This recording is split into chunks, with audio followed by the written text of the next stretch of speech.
Bonjour. Alors aujourd'hui, je serai obligé de vous fausser compagnie à 4h25 et je ne pourrai pas donc recevoir de questions parce que je dois prendre un avion. Voilà. Je vais en Australie. Je reviens. Vous avez raison de pousser des cris de joie parce que c'est un très beau pays. Je reviens le 12 mars et donc le cours aura lieu le 14.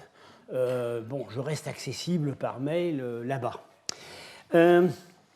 Alors, la semaine dernière, nous avions examiné les conditions très rudes dans lesquelles s'est exercée la conquête arabe en Asie centrale et notamment en Sogdiane. Alors, nous allons maintenant envisager les suites immédiates de la conquête du point de vue, disons, social et du point de vue du paysage urbain. La conquête a entraîné un peu partout un partage des espaces urbains préexistants.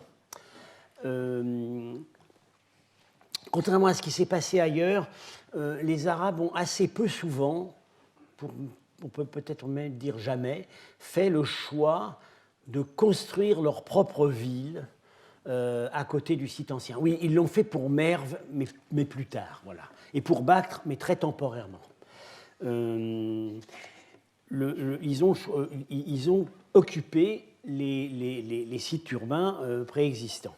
Alors, on a déjà vu dans les conditions de l'armistice de Samarcande que était prévu l'évacuation d'une partie de la ville par la population locale. Nous allons examiner plus en détail comment ça se traduit sur le terrain à Samarcande et dans d'autres endroits. Alors, à Samarcande, je vous avais donc dit que probablement au moment de la conquête arabe, la ville avait déjà réoccupé, en partie au moins, son plus ancien espace urbain de 220 hectares et qu'au moins, vraisemblablement, c'est sur cette ligne extérieure que s'était exercée la défense. Mais l'armistice conclu par Koutaïba prévoit que la population locale doit évacuer la ville. Alors, vraisemblablement, il faut entendre par là ce que les géographes ultérieurs qui parlent de Samarcande décrivent comme la Madinat intérieure, c'est-à-dire une ligne de rempart qui a matérialisé au IVe, Ve siècle la rétractation de l'espace urbain.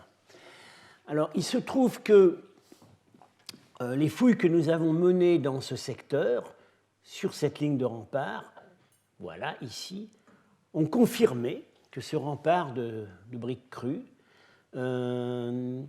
était resté entretenu jusqu'à la fin du 8e, début du 8e siècle. Donc, à peu près 80 ans après l'armistice, et entretenu contre qui? Vraisemblablement comme pour matérialiser la ligne de ségrégation entre la garnison arabe et les familles et la population locale. Alors voilà la coupe, vous voyez des plaquages à l'intérieur qui sont des renforcements. Bon, c'est très usé, c'est pas comme un rempart en pierre, hein, ça s'érode énormément, ces remparts en briques crues et en terre crue, mais sur, disons, les sols de rue, espace non aedificandi qui a été maintenu le long du rempart à l'intérieur, on a pu relever des complexes, des ensembles de céramique qui peuvent nous amener jusqu'au début du IXe siècle. Donc une confirmation archéologique de ce qu'effectivement une ligne de démarcation existait pendant près d'un siècle à l'intérieur de la ville. Alors une autre confirmation indirecte, c'est la répartition des quartiers artisanaux. Alors voilà la ligne de démarcation telle que nous supposons qu'elle existait. Et ce qu'on constate, c'est que par exemple les potiers, qui avant la conquête étaient dans certains cas dans le centre-ville, il y a un quartier important ici, petit à petit partent vers la périphérie et finalement se retrouvent dans la deuxième ligne de rempart. C'est-à-dire qu'ils sont peu à peu expulsés de la zone que nous pensons occupées principalement par la garnison arabe et les familles. Ce qui est normal, puisque l'artisanat, les potiers, ce sont en grande partie des éléments locaux, bien qu'on constate qu'il y a des apports technologiques d'Irak, il y a avoir des potiers qui sont venus d'Irak. Et puis, c'est une activité très polluante, susceptible de déclencher des incendies, et donc qui tend à être expulsée des centres-villes. Et puis, mais évidemment, c'est toujours le long des branches de canaux d'irrigation, puisque la poterie est une activité qui est très gourmande en eau. Et alors, ce qui subsiste dans la ville intérieure, c'est les ateliers métallurgiques. C'est tout à fait normal, puisque la métallurgie, ça veut dire l'armurerie. Et que donc là, elle doit être sous contrôle de la garnison. Voilà, donc ça c'est une confirmation indirecte. On a un chiffre précis, on sait qu'en 721, quand la garnison de la ville a été pratiquement anéantie dans un combat contre les Turcs, il a fallu la regarnir très vite, la garnison comportait 12 000 hommes, sans compter les familles. Et nous ne pensons vraiment pas que tout ce monde-là pouvait loger à ce moment-là dans cette zone. Ils devaient être répartis dans divers endroits, mais avec sans doute une concentration particulière dans la Madinat intérieure. Alors ce qu'on constate aussi, c'est que, toujours dans cette zone centrale, pendant longtemps, jusqu'au début du IXe siècle, on ne construit pas de nouvelles maisons. On squatte, on réoccupe les anciennes structures sogdiennes. Il faut dire que les Sogdiens, ils prévoyaient grand. Ils construisaient avec des murs de 2 mètres ou 3 mètres d'épaisseur. C'était prévu toujours sur 2 étages. Comme me disait Marchak en visitant un de ces quartiers, c'est comme les princes russes à Saint-Pétersbourg avant la Révolution. Ils pensaient qu'ils étaient là pour toujours. Alors, ils construisaient des choses massives, monumentales, etc. Et puis après, c'est devenu les appartements coopératifs. Ça s'est retrouvé cloisonné, fractionné, réoccupé. Mais on n'a pas cherché pendant longtemps à construire du neuf. Alors voilà, ça c'est le quartier où on a trouvé la grande peinture dite des ambassadeurs, qu'on voit ici au moment de la découverte. Les lignes rouges matérialisent l'emplacement de la peinture sur les murs. Ouais, bon, c'est un quartier sogdien typique avec des grandes pièces de réception, une pièce très grande ici, une pièce un peu plus intime où se trouve la peinture des ambassadeurs. Enfin, ça fait quand même 11 mètres sur 11, des grandes enfilades de corridors, et puis les espaces à vivre. On ne les voit pas tellement ici parce qu'ils étaient à l'étage. Bon, alors tout ça, ça continue à être réoccupé à la période suivante. Vous voyez, ça c'est période préislamique, la période islamique. La pièce qui comportait la peinture des ambassadeurs a été bourrée de terre pour devenir une plateforme sur laquelle on a construit quelque chose d'autre. Ça a été une chance unique pour les fouilleurs, parce que c'est comme ça que la peinture nous est parvenue. Et puis vous voyez partout, voilà, c'est cloisonné, c'est divisé. On voit très bien que ce qui, à la place des grandes familles aristocratiques, ce sont des petits groupes, des petites familles, vraisemblablement les éléments de la garnison qui occupent l'espace. Alors, ces nouveaux occupants ont eux-mêmes laissé des peintures. Mais bon, vous voyez tout de suite, ce n'est pas la peinture sogdienne préislamique. Comme disait Paul Bernard, c'est de la barbouille. Alors, les fouilleurs ont essayé de trouver des signes de culte de Mitra, avec les grenades, les vases à fleurs, etc. Bon, c'est exactement, c'est de la peinture de maisons de thé de village. Voilà, C'est ça qu'ils ont laissé. Donc, ils ne font pas appel à des professionnels, contrairement aux familles aristocratiques de l'époque précédente. Et puis, il n'y a rien de commun du point de vue des thèmes. Alors, les nouveaux maîtres de la ville, à partir à partir des années 740, c'est-à-dire on est déjà 30 ans après la conquête, marquent quand même, prennent certaines initiatives architecturales qui marquent l'espace, mais par des constructions emblématiques du pouvoir. C'est tout ce qui se construit, semble-t-il, jusque... Voilà, ces 3 monuments que vous voyez ici, les 2 palais et la mosquée, vraisemblablement ont été construits entre 740 et 780. Et c'est seulement au IXe siècle, à la période samanide, qu'on va voir apparaître vraiment des quartiers résidentiels qui ne seront pas du tout sur le style des anciens quartiers sogdiens.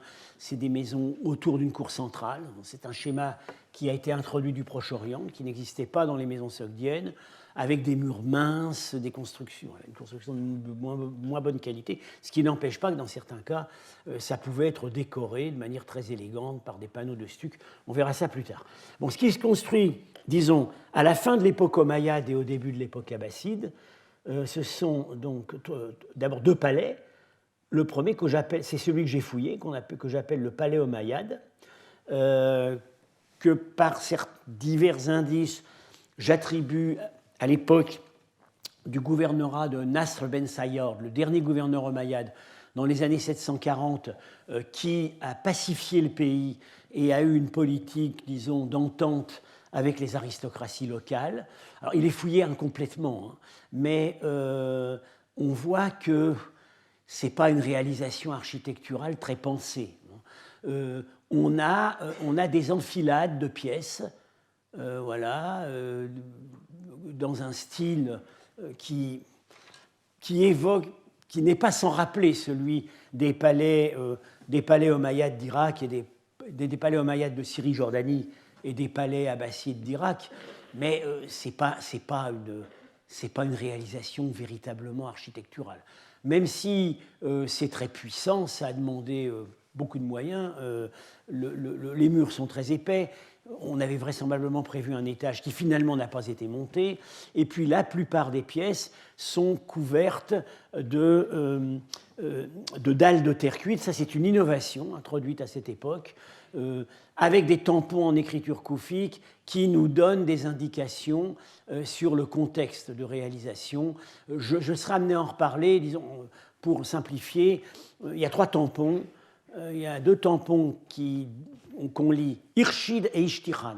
Irshid, c'est le nom des anciens rois de Samarcande qui sont exilés à 30 km de là, dans une ville qui s'appelle Ishtiran.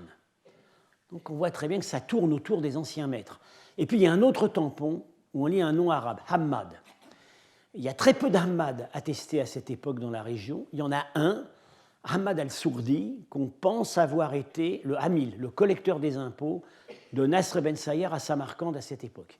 Et l'hypothèse que j'ai faite, c'est que ce palais a été réalisé avec une contribution des anciens maîtres de la ville qui étaient co-responsables de la levée de l'impôt avec le collecteur d'impôts du nouveau pouvoir.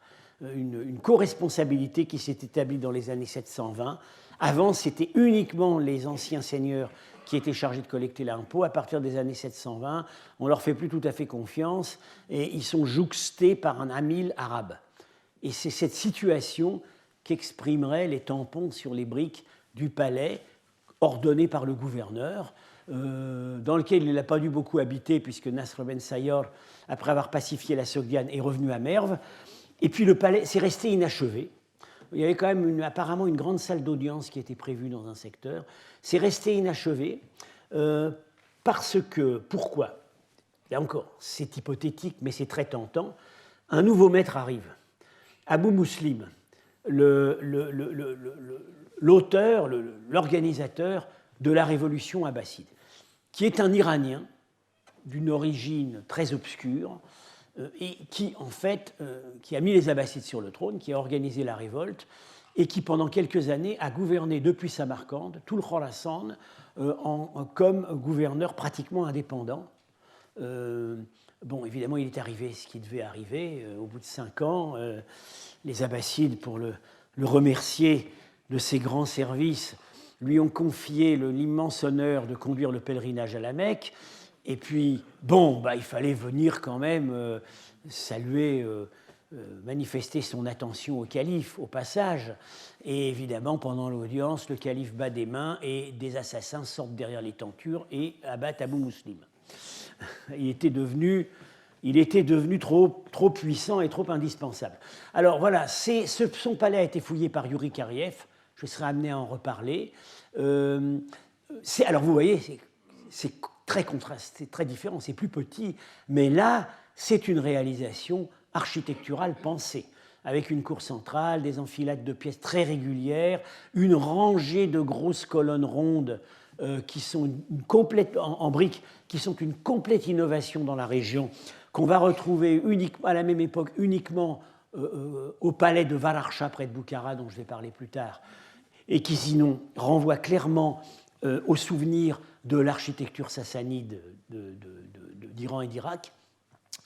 Là encore, ça n'a pas été terminé.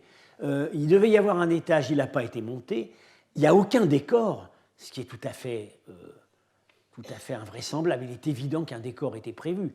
Mais Abou Muslim ayant été assassiné en 755, ses gouverneurs, ses successeurs, qui d'ailleurs au début tournent très vite à Samarcande, ne se préoccupent pas d'achever son œuvre, et le palais continue à être occupé, mais il est plus ou moins transformé en Casbah, en fait.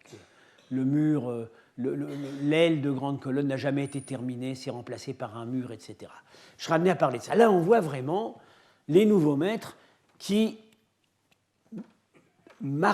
commencent à marquer l'espace. Et évidemment, ce qui à côté des édifices du pouvoir, il y a la mosquée.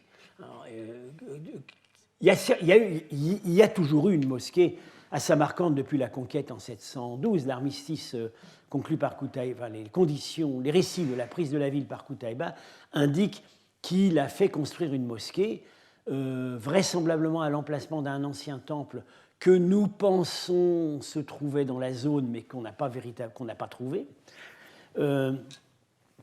Mais quand on dit mosquée, ça peut être simplement un mur devant lequel on priait.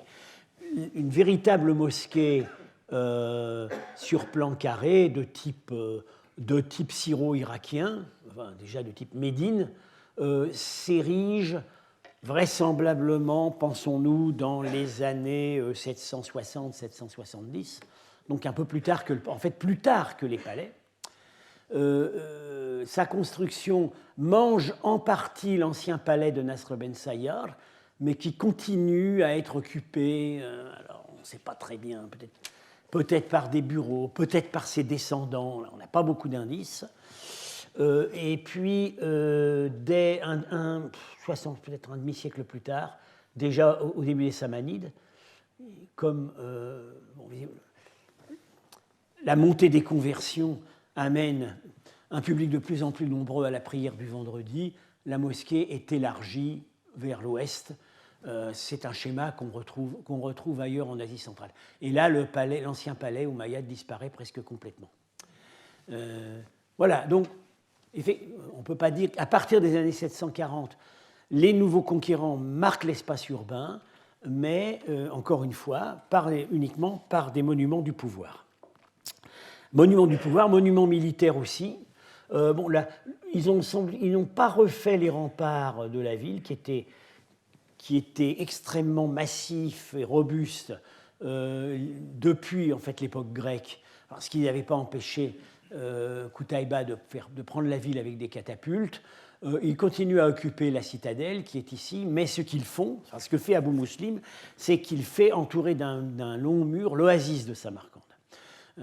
D'autres oasis d'Asie centrale, comme Merv, Balkh, avaient été entourées de murs. Samarcande, ça n'apparaît qu'au milieu du 8e siècle avec Abou Muslim. Avant lui, c'est un réseau de châteaux qui entoure l'oasis sur à peu près tout de même une vingtaine de kilomètres de long. Et c'est Abou Moussim qui fait relier ce réseau de châteaux par un mur. Alors autant la construction des 2 palais et de la mosquée est totalement ignorée des textes que nous avons, autant la construction du mur de l'oasis est mentionnée par Tabari. Voilà ce qu'on peut dire sur Samarcande même. Alors, autre site voisin de Samarcande, dont j'ai déjà parlé, c'est Kafir-Kala, à 10 km, qui est très vraisemblablement l'ancienne Revdat, la résidence hors les murs des rois de Samarcande. J'en ai parlé parce que de la salle du trône qui se trouvait là proviennent les extraordinaires panneaux de bois que j'ai montrés à plusieurs reprises, qui ont été trouvés il y a 1 an et demi, et dont je peux vous dire maintenant, parce que ça a été décidé lors de mon séjour à Tachkent et Samarcande il y a 10 jours avec une délégation du Louvre, qu'on les verra au Louvre. Ils seront dans l'exposition qui se tiendra à partir d'octobre 2021. Ici, on avait évidemment une grande cour en partie sous colonnade de bois avec toute une rangée de pièces d'apparat autour. C'est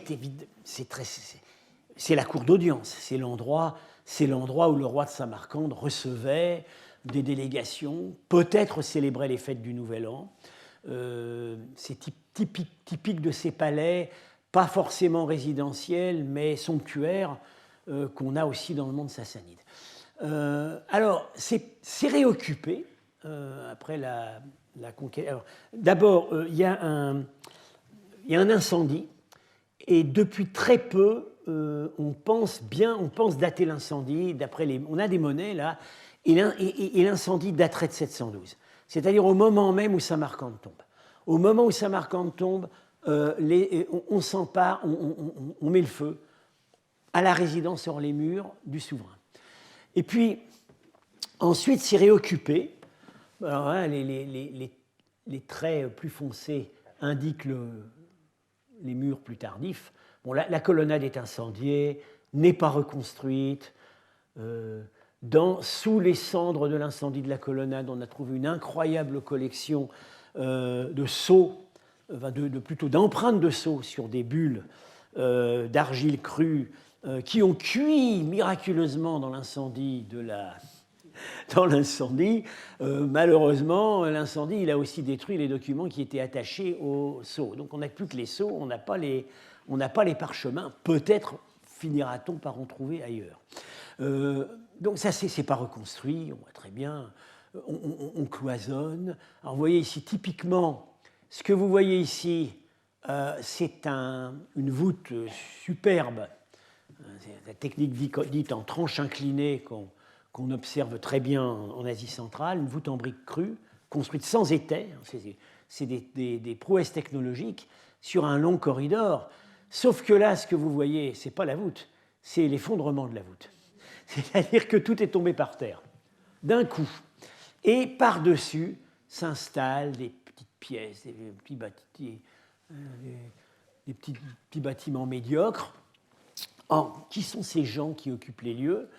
On aurait pu s'attendre quand même à ce que les anciens rois de Samarcande, exilés donc à une trentaine de kilomètres à Ishtikhan, reviennent dans la ville pendant les périodes, dans les années 720-730, où la ville à plusieurs reprises était perdue par les Arabes. Ils sont peut-être revenus autour de la ville, mais pas là. Peut-être ailleurs sur le site de Kafir-Kala, mais pas dans leur palais. Les gens qui occupent ici, c'est probablement une garnison. Enfin, on sait une chose, ce sont des gens qui stockent du butin. Alors, on a trouvé une superbe monnaie d'or au nom d'Abou Muslim, elles sont rarissimes, c'est une des seules au monde, quelques trésors monétaires, donc on voit que ce ne sont pas forcément des démunis, ça pourrait être une garnison qui stocke du butin. Voilà. C'est ce qu'on peut dire. Alors, passons à Boukhara. Alors là, sur Boukhara, les choses se présentent un peu différemment, et on a là beaucoup de détails grâce à la chronique de Boukhara par Narshari, dont je vous cite ici des extraits. Et là, c'est très intéressant parce que c'est non seulement les conditions d'occupation de l'espace urbain, mais c'est les conditions de la conversion. Et vous verrez que dans le premier temps, cette conversion, elle n'est pas très motivée spirituellement. Bon, je lis. Qutayba ibn Muslim les convertit 3 fois à l'islam. Les convertit, les soumis. Bon. Mais à chaque fois, ils apostasiaient et redevenaient infidèles. La 4e fois, c'est en 709, c'est la prise définitive de la ville. La 4e fois qu'il leur fit la guerre, il prit la ville et y établit l'islam avec grande difficulté. Ils acceptèrent l'islam en apparence, mais en secret, ils adoraient les idoles. Alors très intéressant, ils adoraient les idoles. On ne va jamais nous dire ça dans un texte relatif à la conquête de l'Iran. On ne va jamais dire que les Zoroastriens adoraient les idoles. On ne parle que des temples du feu.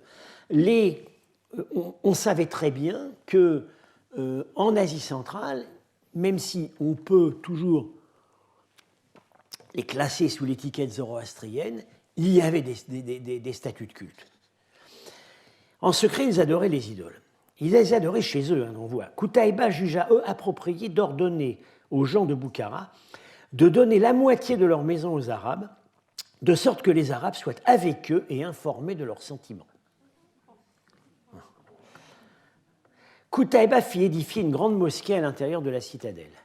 Il ordonna au peuple de Boukhara de s'y assembler chaque vendredi, car il avait proclamé « À quiconque sera présent à la prière du vendredi, je donnerai 2 dirhams. » Voilà la force spirituelle de la conversion.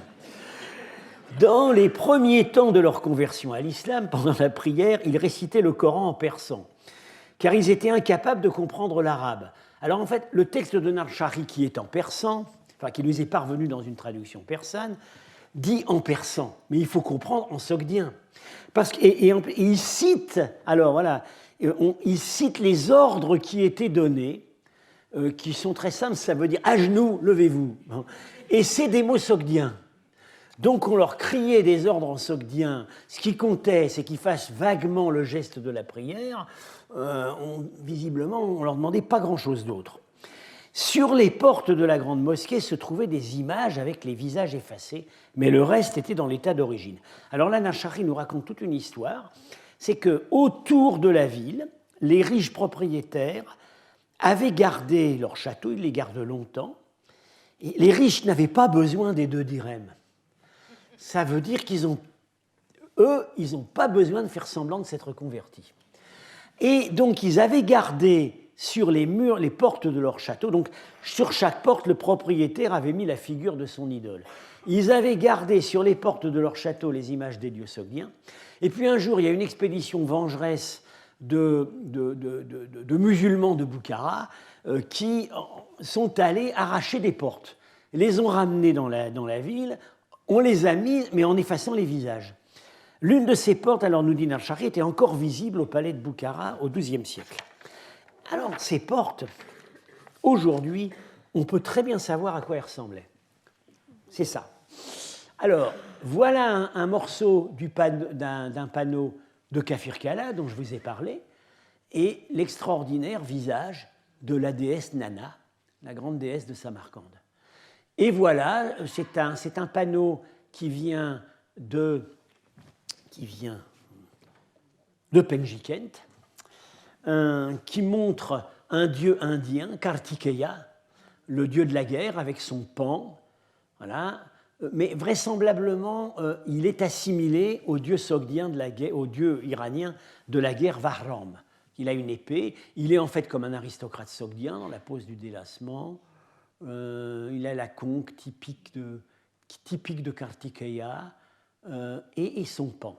Et ça, c'est un panneau, bon, il se trouve que ce n'est pas sur une porte, c'est un panneau trapézoïdal qui ornait la base d'une coupole, laquelle peut-être représentait des divinités astrales.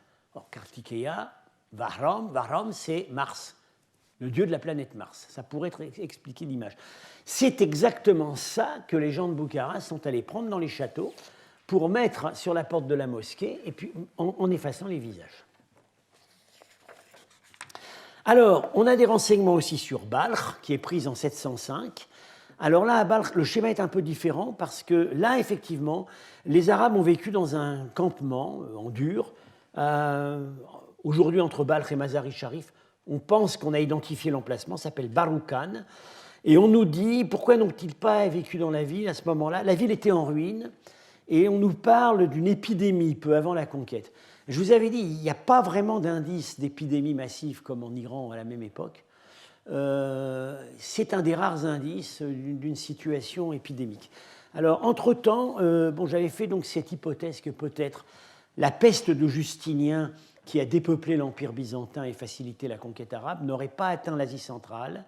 Et tout récemment, donc Étienne de la Vessière me signale un texte byzantin. Mais alors, il ne m'a pas encore envoyé la référence exacte, mais c'est très intéressant, qui dit à l'est de l'Iran, il n'y a pas la peste. Voilà, ce qui pourrait correspondre à cette idée. Alors, il y a toutes sortes d'hypothèses qu'on peut faire sur les facteurs d'immunisation de la peste. En gros, voilà, il y a une hypothèse très intéressante, c'est que les populations qui sont le plus dans la promiscuité avec le cheval ont des immunités au bacille de la peste. On le soupçonne parce que lors de la dernière grande peste en France, la peste de Marseille, dans les années 1730, les palefreniers et les personnels des écuries n'attrapaient pas la peste. Et donc, on pense maintenant qu'ils étaient immunisés par leurs chevaux.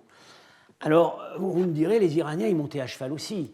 Mais bon, peut-être en Asie centrale, avec les Turcs, avec une présence peut-être plus massive et plus diffusée de la cavalerie, ça pourrait être une des explications parce que le schéma vaut à nouveau pour la peste noire. L'Asie centrale a été peu touchée par les Mongols n'ont pas attrapé la peste noire. Ils l'ont répandue. Ils l'ont répandue par leur migration et ils l'ont répandue comme arme bactériologique parfaitement identifiée. Quand ils ont assiégé Kaffa, le port génois sur la mer Noire, ils ont balancé dans la ville des cadavres de rats et des cadavres de morts de la peste. Donc ils savaient très bien comment se transmettait la peste. Mais eux ne l'avaient pas. Voilà, donc c'est ce qu'on pourrait être amené à reparler de ces sujets. À Merv, on a des indications à Merv. C'est important puisque c'est, je vous l'ai dit, le premier grand point d'appui de la conquête. C'est la ville à partir de laquelle où réside généralement le gouverneur du Khorasan, la ville à partir de laquelle se sont menées les campagnes sur l'Asie centrale. Dès 670, 50 000 guerriers arabes, avec leurs familles, sont envoyés de Basra et Koufa à Merv.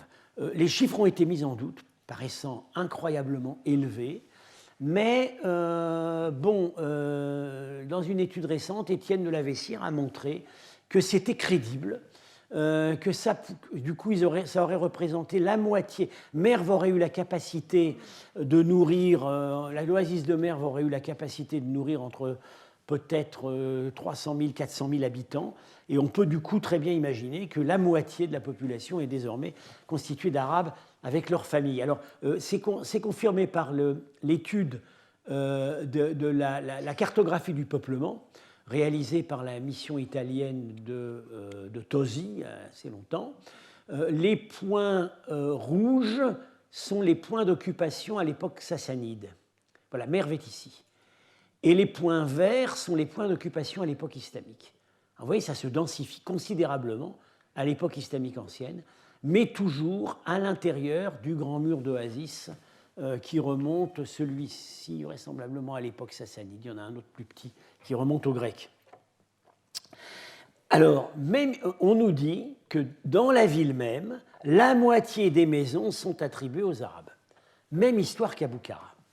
Mais alors, cette proximité partout et précoce des Arabes et des éléments locaux aura des conséquences, parce que c'est là où c'est cette proximité qui va engendrer le nouveau milieu mixte arabo-persan d'où sortira la révolution abbasside. Ce n'est pas par hasard que la révolution abbasside est sortie de l'oasis de Merv en 747. Alors la colonisation proprement rurale, on la saisit donc très bien à Merv. En revanche, elle arrive plus tardivement à l'est, en Sogdiane. Yuri Kariev, dans son livre récent dont j'ai parlé sur Samarcande et le Sogd à l'époque abbasside, ne voit pas les Arabes s'installer vraiment dans les villages avant les années 850, donc déjà au début de l'époque samanide. Voilà ce qu'on peut dire sur la répartition du peuplement. Alors, que peut-on dire maintenant du sort des classes sociales ?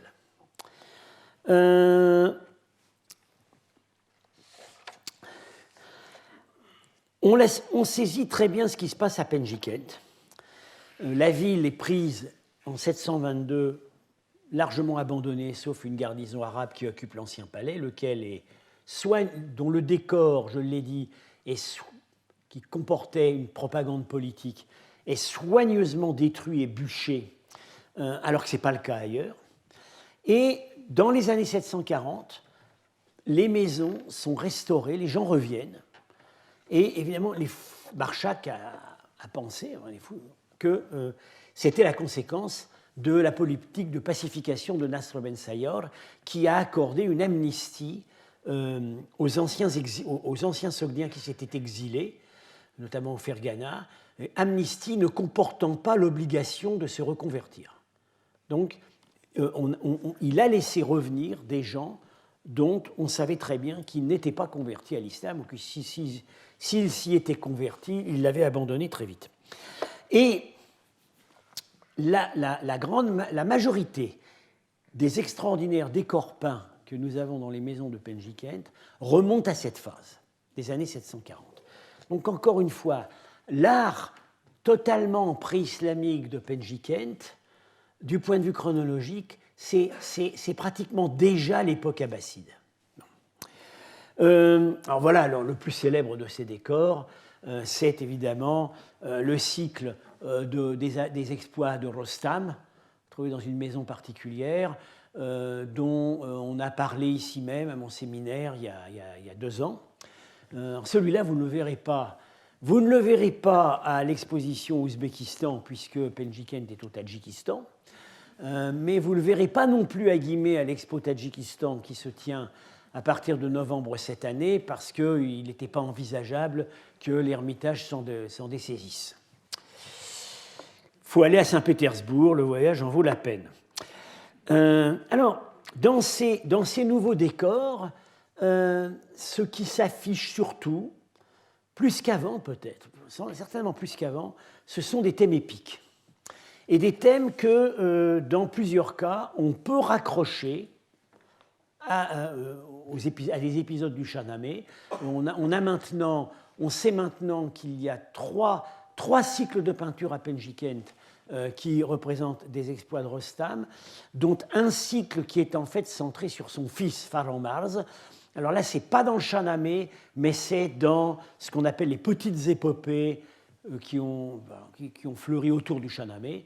On voit très bien ces petites épopées qu'on avait dites tardives, on s'aperçoit maintenant qu'elles remontent à des sources qui sont également préislamiques. Alors c'est déjà en fait, on est déjà en route vers ce qui va apparaître en Iran à partir du Xe siècle, c'est-à-dire que le livre des rois va devenir le lieu majeur d'expression des nostalgies. L'ancienne culture, qui ne peut plus véritablement s'exprimer dans un art religieux, lequel d'ailleurs en Iran n'avait pour ainsi dire jamais existé, se met en avant le légendaire national. Et c'est déjà ce qu'on voit à Penjikent dans les années 740. Et un peu plus tard, je vais reparler des peintures plus tardives de Shahristan dans Nostrouchada, qui sont autour des années 800, où là, on est vraiment tout à fait en route pour le Shahnameh. Alors, dans cette période de de réhabilitation des maisons de Penjiken qui a duré une dizaine d'années dans les années 740, il y a quand même, bon, les anciens, des thèmes religieux, des images de divinité existent encore, mais de manière assez significative, on leur réserve plutôt des pièces à l'arrière. C'est-à-dire que voilà, voilà un exemple typique d'une maison reconstruite à cette époque. Ce plan ici indique, bon, c'est pas très clair, j'en suis désolé, c'est ce qui a été publié, indique en hachure les bâtiments qui ont été réoccupés dans les années 740. Alors la citadelle est un cas un peu à part, c'est réoccupé mais par une garnison arabe. Et on voit que dans la ville basse, pratiquement tous les anciens quartiers de maisons sont réoccupés. Ce qui n'est pas réoccupé, c'est l'espace des temples. Alors on voit que ici par exemple, c'est un peu comme à Samarcande, on réutilise les vieux murs sogdiens qui étaient increvables, mais les nouvelles peintures, quand les peintures ont des sujets véritablement religieux, c'est plutôt dans des secteurs plus discrets. Comme si, alors hypothèse qu'ont fait Marchak et Raspopova, on ne tenait peut-être pas trop à mettre les nouveaux maîtres arabes de la garnison en présence de ces sujets. Et c'est des pièces où, en fait, qui étaient d'un accès plus réservé. D'une manière générale, d'ailleurs, dans cette phase de renaissance de Penjikent, on reconstruit assez rarement des grands salons de réception. Il y en a beaucoup moins que dans les maisons des époques précédentes. Et dans un article récent, Michael Schenkar analyse cela comme un indice du déclin des structures communautaires. On n'éprouve plus le besoin de se rassembler dans des banquets autour, devant des images de divinités, comme on faisait autrefois. Un déclin des structures communautaires qui pourrait être un des facteurs d'explication de l'effacement assez rapide de la religion nationale, parce que cette religion nationale, contrairement à l'Iran, elle n'est pas portée par une église, elle n'est pas portée par un clergé, elle est portée par les structures qu'on peut dire municipales ou les structures de voisinage. C'est comme ça qu'il analyse la religion sogdienne comme une religion beaucoup plus familiale et communautaire que proprement cléricale. Je pense qu'il a de bons arguments. Oui, alors un point qui peut faire polémique, c'est un des arguments qu'emploient nos collègues pour penser que dans les pièces secondaires où on trouve des foyers muraux étaient des chapelles. C'est que dans certains cas, dans cette phase, ces foyers muraux ont été murés. Comme si il y avait eu un certain moment, le propriétaire devient musulman ou la maison est occupée par des musulmans et on veut effacer cette trace de l'ancienne religion. Je dois dire que je n'y crois pas trop, j'ai souvent été amené à en parler.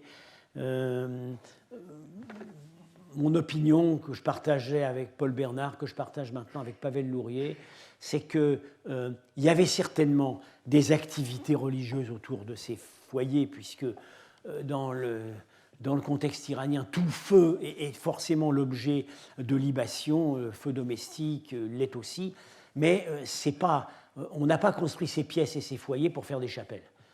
Il y a des manifestations du culte parce qu'il y a un feu. Je cite toujours l'exemple magnifique dans un livre sur les Parsis d'Inde, on voit une très belle photo, un foyer, une plaque à feu, où se trouve le portrait conventionnel de Zoroastre, des vases avec des fleurs, évidemment des indices d'offrande. C'est la gazinière. Alors, on n'a pas fait des gazinières cultuelles. Hein. On met le portrait de Zoroastre et on met des fleurs parce qu'il y a le feu. Voilà. Je pense qu'on peut invoquer ce type d'explication ici. Alors, toujours à Penjikent, les manifestations, il y a quand même une petite survie des manifestations collective du culte, mais cette survie, elle est furtive. Alors, un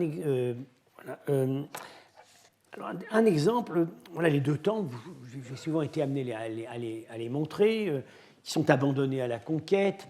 Il y en a un qui est incendié, c'est ce temple-là, le temple dit temple 1, qui semble avoir été plus proprement zoroastrien que le temple 2, qui est vraiment centré sur le culte de Nana. Bon, et dans ce temple 2, il y avait une petite chapelle qui avait été en fait apparemment détachée de l'ensemble du temple parce qu'elle avait sa propre entrée sur l'impasse. Elle ne faisait peut-être plus partie vraiment de ce complexe de temples. Et c'est une chapelle shivaïte. Voilà, on a une image de Shiva sur son taureau avec son épouse Parvati. Voilà. Et c'est vraiment, comme m'avait dit Marchak, j'étais présent sur les lieux peu après la découverte, il avait dit c'est un peu fort quand même pour le zoroastrisme sogdien, il est en érection, c'est quand même, là on est quand même beaucoup plus en Inde. Enfin, il est en érection, mais malgré tout on lui a mis un tissu. C'est pas, il y a eu, on l'a fait un peu textile. Voilà, bon. Alors, cette image, donc on peut penser que dans ce temple 2, réservé au culte de Nana, à un moment, une communauté qu'on pourrait dire peut-être proprement shivaïte, il y avait par exemple, on sait qu'à Penjikent, on a quelques inscriptions en écriture indienne, donc il y avait probablement des marchands indiens qui étaient présents. Ils ont voulu avoir leur propre lieu de culte et ils ont obtenu une concession dans ce temple-là. Mais alors, voilà, cette image cette statue a été masquée par un écran de briques juste avant la conquête arabe. Donc, les habitants de Penjikent ne tenaient évidemment pas à ce que les Arabes tombent là-dessus. Voilà. Ça aurait pu paraître carrément obscène et véritablement mériter l'accusation d'idolâtrie. Peut-être, mais c'est discutable. Plus tard, une petite chapelle est remise en service à l'arrière de la cour. Quelque chose d'un peu plus clair dans ce temple-là, donc le temple 1, c'est qu'à un moment, sous l'auvent de la cour, on a installé un curieux ensemble avec des trous par terre, 3 ensembles de 3 trous. C'est très vraisemblablement ce que dans le zoroastrisme on appelle un Bareshnumga, c'est-à-dire un lieu pour la grande purification rituelle, parce que dans le rituel actuel, on doit marcher successivement sur 3 ensembles de 3 pierres. Mais tel que c'est décrit dans l'Avesta, c'est plutôt des fosses. Et on voit très bien que ça peut difficilement s'expliquer autrement. Il y a une petite plateforme ici de pierre pour se tenir, et cet ensemble, voilà. Et on peut comparer avec le rituel actuel. Aujourd'hui,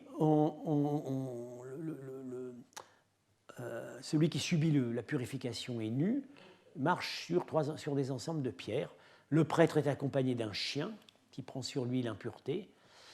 Et voilà, on voit ici reconstitué, dans le schéma reconstitué par Dharmesteter, on a ces 3 ensembles de 3 trous, et donc à Penjikent, ce serait 3 ensembles de 3 pierres.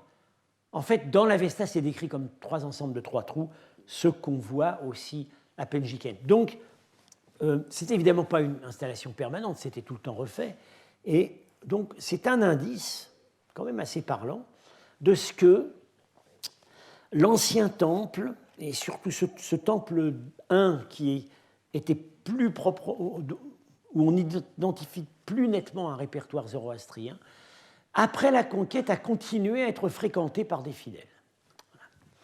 Alors, il y a une nouveauté depuis 2 ans. Une nouveauté, c'est qu'on sait maintenant qu'en fait, ils ont aménagé un tout petit temple au nord des 2 grands temples abandonnés, ici, dans cette zone. ça a été fouillé donc, les 2 dernières années par l'équipe de Pavel Lourier. Voilà ce qui devrait être la salle du culte, avec 4 colonnes à base de pierre. Ça ne se trouve pas dans les maisons particulières. C'est vraiment, ces pierres, ces bases ont été déménagées des temples. C'est un lieu de culte. D'ailleurs, on a des peintures qui représentent la déesse Nana. Pas de traces de peinture ici à l'arrière de la banquette. Donc il y avait peut-être ici il y a peut-être une statue de culte. Voilà.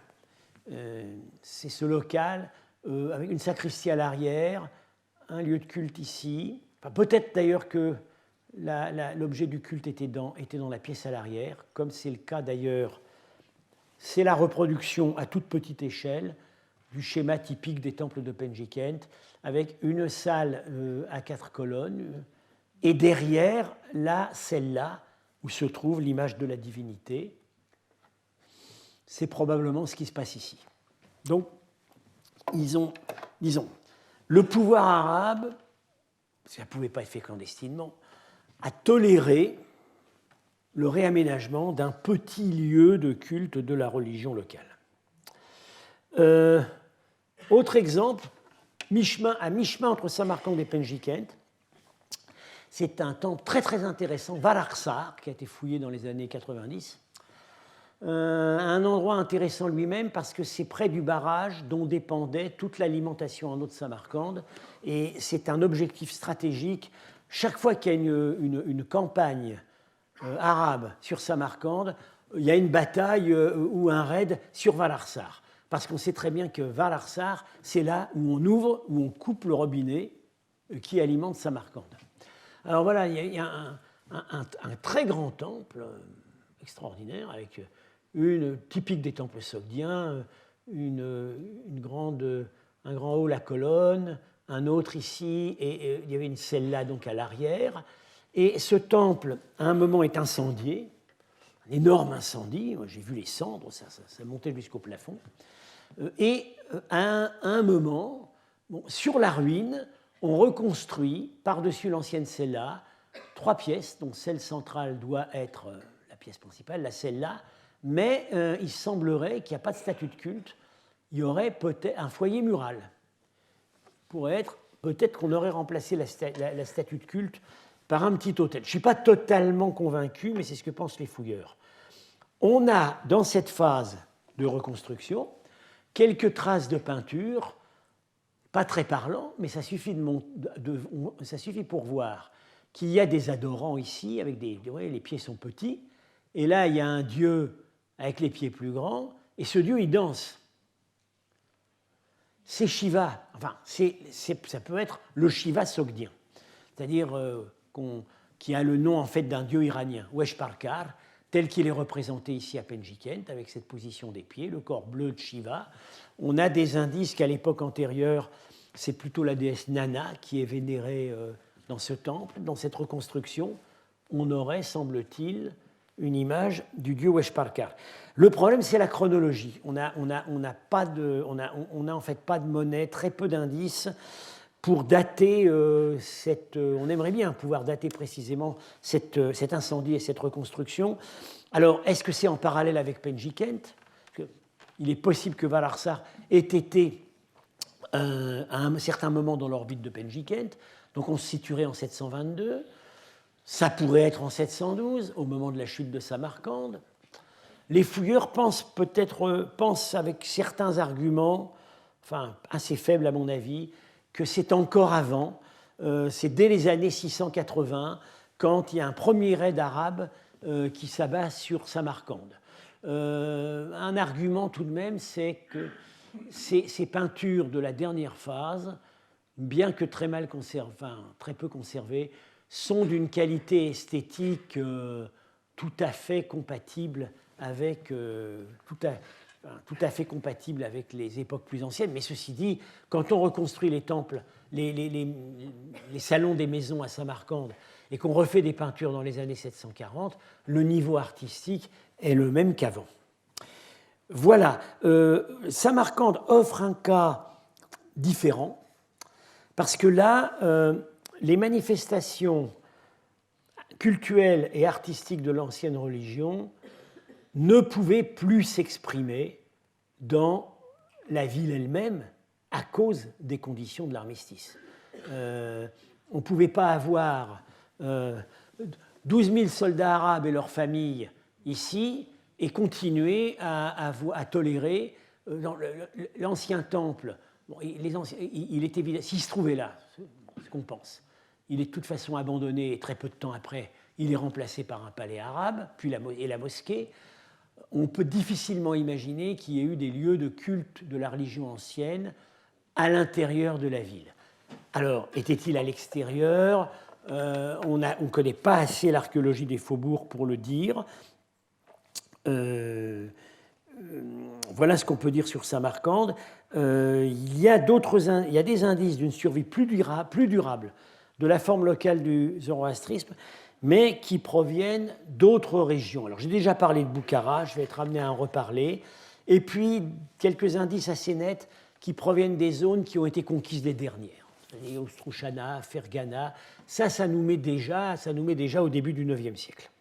Mais voilà, j'en ai terminé pour aujourd'hui, je dois vous fausser compagnie.